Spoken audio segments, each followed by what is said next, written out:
KGF वाली बहू।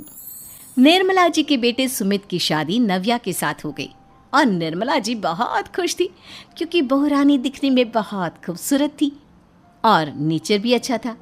निर्मला जी का बहुत अच्छे से ख्याल रखती थी, कभी किसी से झगड़ा नहीं करती थी। लेकिन निर्मला जी की बहू में कुछ तो अनोखा था और वो ये था कि केजीएफ मूवी देखने के बाद केजीएफ मूवी के हीरो की बहुत बड़ी फ़ैन बन गई थी और बस हर वक्त उसे ही कॉपी करने की कोशिश करती रहती। बस एक यही आदत की वजह से निर्मला जी को कभी कभी उस पर गुस्सा आ जाता। बाकी सब कुछ ठीक था। सुमित बेटा, तुम नव्या को समझाने की कोशिश क्यों नहीं करते? अरे बार बार केजीएफ के हीरो की तरह भेस बदलकर घूमती रहती है कॉलोनी में, सब देख देख कर हंसते हैं। क्या करूं मम्मी, मैंने उसे कई बार कहा कि बहू हो बहू की तरह रहा करो, लेकिन उसके सर पर तो केजीएफ का भूत सवार है, किसी की सुनती ही नहीं। ठीक है बेटा, तो ऑफिस जा, मैं एक बार और उससे बात करने की कोशिश करती हूँ। थोड़ी देर के बाद नव्या अपने कमरे से निकलकर बाहर आती है। अरे बहू, ये क्या, तुम फिर से केजीएफ की एक्टर बन गई? मम्मी जी, आपको पता है ना, मैं उसकी पर्सनालिटी से बहुत इम्प्रेस्ड हूँ और मेरी फेवरेट मूवी है ये। जानती हैं, मैंने तो सारे डायलॉग्स भी रट कर रख लिए हैं।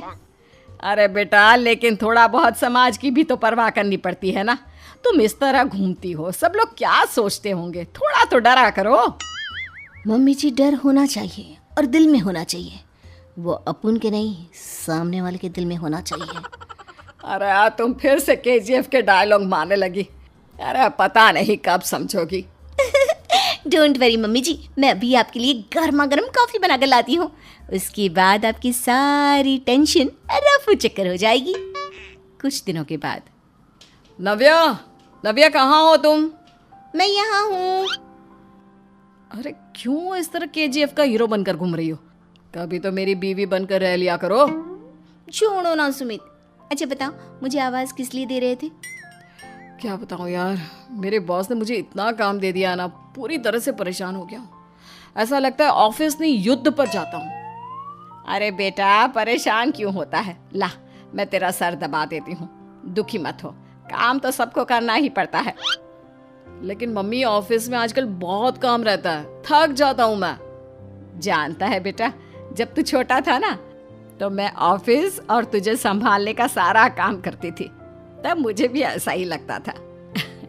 लेकिन कुछ दिनों के बाद सब ठीक हो जाएगा बेटा। सही कह रही है मम्मी जी, तुम अपने आप को ऑफिस में काम करने की वजह से योद्धा समझते हो, लेकिन जानते हो, इस दुनिया में सबसे बड़ा योद्धा एक माँ होती है। अरे ये डायलॉग तो मैंने कहीं सुना है। जरूर सुना होगा, केजीएफ फिल्म का डायलॉग, भला किसने सुना नहीं होगा? हे भगवान, कोई मेरी बीवी के सर से केजीएफ का भूत उतार दे। कुछ दिनों के बाद। नव्या, सुमित तो ऑफिस चला गया, एक काम करते हैं, हम दोनों मार्केट चलते हैं, मुझे कुछ शॉपिंग करनी थी। ठीक है मम्मी जी, मैं अभी तैयार होकर आती हूँ। थोड़ी देर बाद नव्या फिर से केजीएफ फिल्म के हीरो की तरह गेटअप रखकर आ जाती है। अरे तुम फिर से ये बन गई। चलिए ना मम्मी जी, आप जानती है ना, मुझे ऐसे रहना बहुत पसंद है। प्लीज़ प्लीज़ प्लीज़ मम्मी जी। अच्छा ठीक है, चलो। मार्केट में निर्मला जी को उनकी एक सहेली मिलती है। अरे निर्मला, ये तुम किसे साथ में लेकर घूम रही हो? लगता है फिल्म का हीरो निकलकर तुम्हारे साथ आ गया है। मेरी बहन, क्या बताऊं, ये फिल्म का हीरो नहीं है। अच्छा, ये तुम्हारा बेटा होगा, बहुत दिनों से देखा नहीं ना, इसलिए पहचान नहीं पाई मैं। अरे नहीं नहीं, मेरी पूरी बात तो सुनो, ये मेरी बहू है नव्या। है? लेकिन दिखने में तो ये बिल्कुल केजीएफ के एक्टर की तरह नजर आ रही है। हाँ, वो क्या है ना, इसे इसी तरह रहना पसंद है। क्या बात है बहू, शहर में इस तरह घूम रही हो, तुम्हें बिल्कुल भी अजीब नहीं लगता? लोग तुम्हारे बारे में क्या कहेंगे? आंटी जी, जो शहर में रहने आता है ना, वो उसके बारे में सीखता है, और जो राज करने आता है ना, वो शहर को अपने बारे में सिखाता है। और मैं इस शहर को अपने बारे में सिखा रही हूँ। अरे ऐसा ही कुछ तो केजीएफ पिक्चर के हीरो ने भी बोला था।